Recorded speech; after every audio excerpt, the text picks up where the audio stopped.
అందరికీ నమస్తే అండి. చూడండి మీ సిస్టర్ మీ ముందుకు ఏం తీసుకొచ్చిందో. బెండకాయ ఫ్రై, కాకరకాయ, బఠానీ కాయలు ఉడకబెట్టినాయి, రైస్, ఎగ్స్ 2. మనం ఆరోగ్యంగా ఉండాలంటే బ్యాలెన్స్ డైట్ తీసుకోవాలండి. ఇంకా పాలు తీసుకుంటే కూడా చాలా మంచిది. ఈ ఉదయాన్నే పాలు ఇంకా కాబట్టలేదండి. బెండకాయలో హై ఫైబర్ ఉంటుంది, యాంటీ ఆక్సిడెంట్స్ ఉంటాయి, విటమిన్ ఏ ఉంటుంది, విటమిన్ కే ఉంటుంది, విటమిన్ సి ఉంటుంది.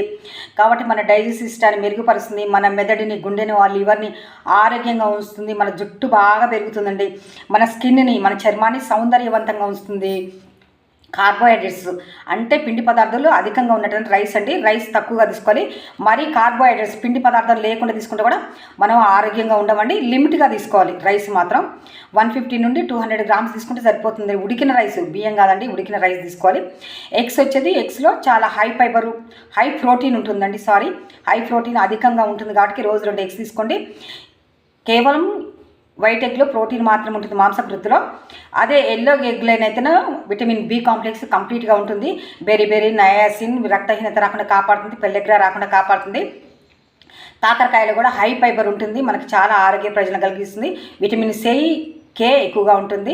మన డైజెస్ట్ సిస్టమ్ మెరుగుపరుస్తుంది, లివర్ని, బ్రెయిన్ని, మన గుండెని ఆరోగ్యంగా ఉంచుతుంది, మన స్కిన్ని ఆరోగ్యంగా ఉంచుతుంది. అట్లాగే ఈ బఠానీ కాయలలో కూడా హై ప్రోటీన్ ఉంటుందండి, న్యూట్రియన్స్ ఎక్కువగా ఉంటాయి. మన డైజెస్ట్ సిస్టాన్ని మెరుగుపరుస్తుంది, మనకి రక్తహీనతను తగ్గిస్తుంది, గుండెని ఆరోగ్యంగా ఉంచుతుంది, మన బ్రెయిన్ని, లివర్ని ఆరోగ్యంగా ఉంచుతుంది, మన స్కిన్ని చాలా ఆరోగ్యంగా ఉంచుతుంది.